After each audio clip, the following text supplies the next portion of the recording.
So I will ask to you, at a time that seems prefer conceptual and a sort of disembodied form of art, sculpture seems to be a non-conventional choice.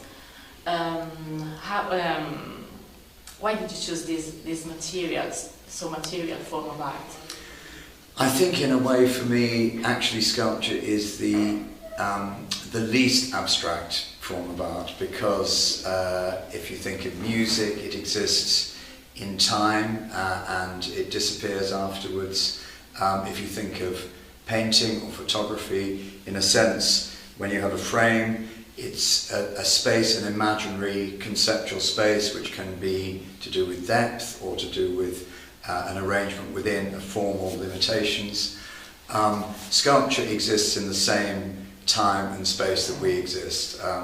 You can move around it, you can touch it, you can stub your toe on it, and in that sense that appeals to me very much, because it exists in our space and in our time.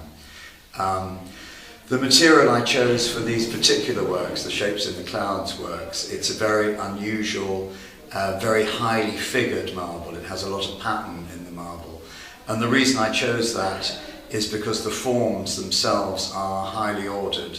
They're very geometric.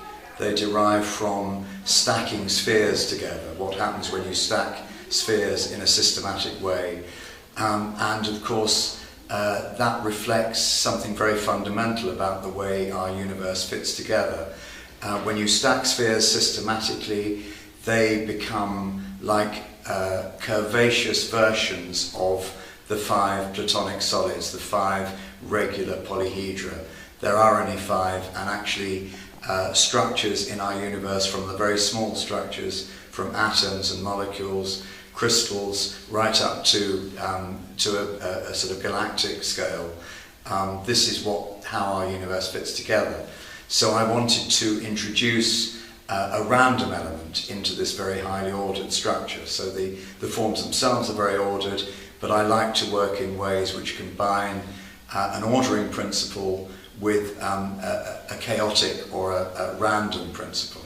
And for me, that tension between a tendency for spontaneous pattern formation that we find everywhere we look in the world, there's patterns that just spontaneously happen, but at the same time there's an equally strong tendency for random variation.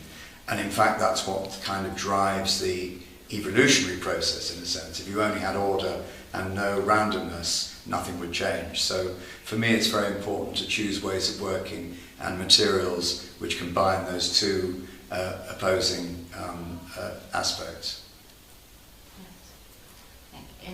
In your work, it stands out your interest in nature and its elements, in the alphabet that writes the nature's book in a Platonic way. Sure. And where does interest come from? I think it just comes from a curiosity about trying to understand where the seemingly infinite variety of forms we see around us in natural phenomena. And that's not only in what we think of as nature, organic life, but actually inorganic things as well.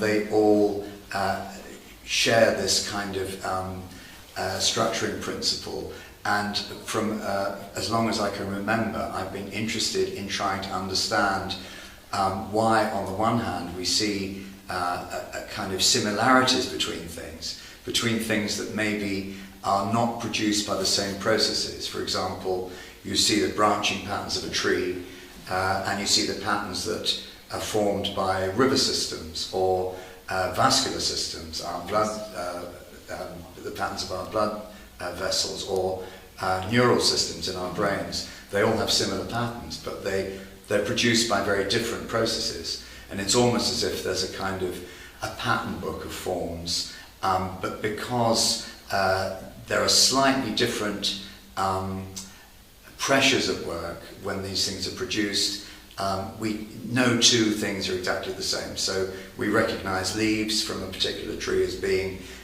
say, an oak leaf, but no two oak leaves are ever the same, like no two pebbles are ever the same, no two faces are ever the same.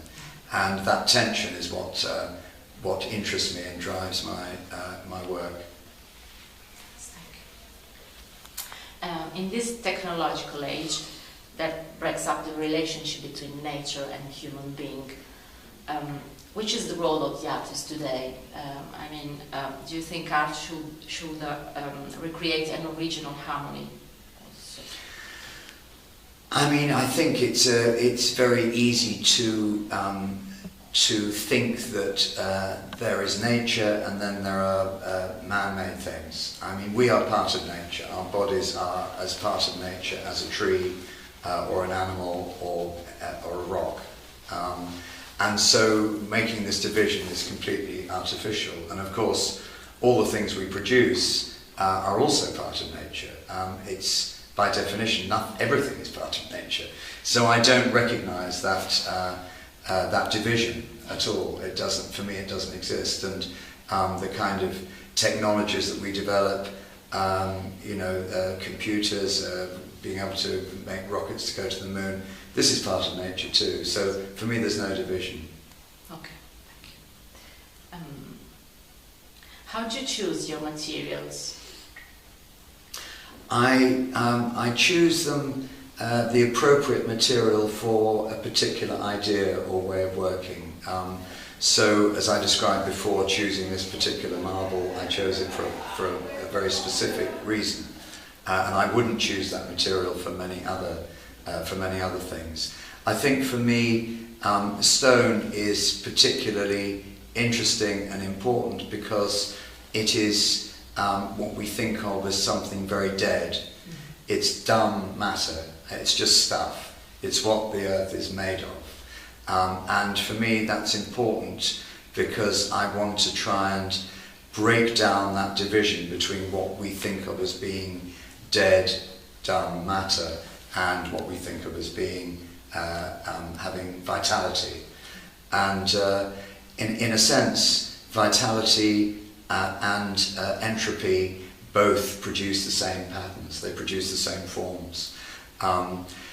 The choice of material in terms of stone, I think, also is because if I work, say, with wood, it's already a living thing. It's already something which has had a life. It's an organic material that's to do with organic life.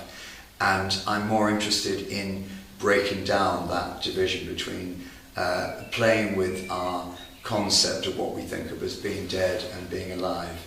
And of course, at some point in the history of the earth, things that we consider to be dead became things that we consider to be alive. Chemicals mixed together became able to reproduce one another on a molecular level. And I'm interested in breaking down our sense of division between the living and the not living. Which artist did influence you in the past in your growing as an artist, and now who inspire your work today? I think the most important and earliest influences for me were perhaps the artists we might call anonymous, ancient art, prehistoric art, Egyptian sculpture, pre-Columbian South American sculpture. Certainly for me, because they have evolved through a kind of process of cultural natural selection over a very long period of time, like with stories, like with fables and parables and myths.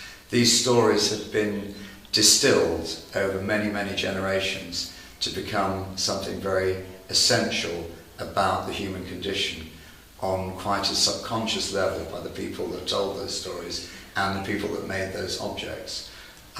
So for me that's the primary influence. In terms of much more recent things, I think when I saw the work of Constantine Brancusi when I was quite young, I was taken on a trip from my college to visit Paris, and I went to the reconstruction of his studio in the Musée d'Art Moderne at that time. It's now near the Pompidou Centre. When I saw that work, I knew this is what I definitely wanted to do. Subsequently, Isamu Noguchi has been an important influence, a Japanese-American sculptor who I corresponded with for many years until his death.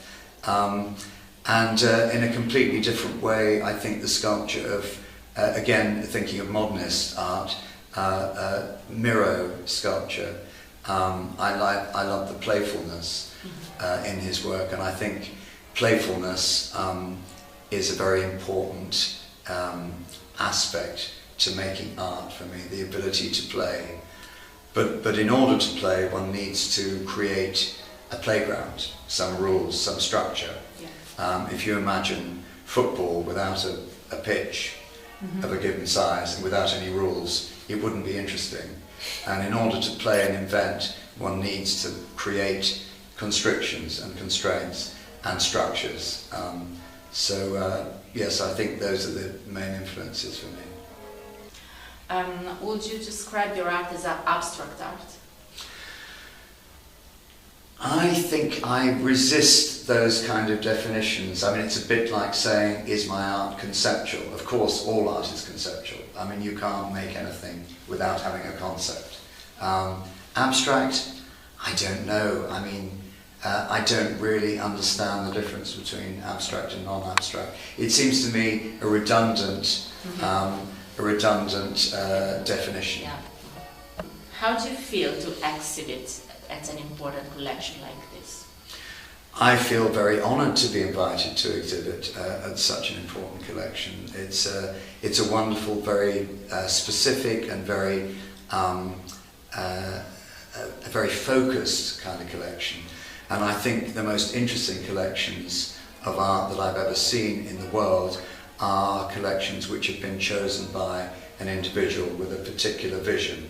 I think when national collections try and collect in a way which is completely egalitarian, to try and represent everything that's going on, it's usually not very interesting, because some of those things that are going on become interesting and endure and become something that people are still interested in 100 years later.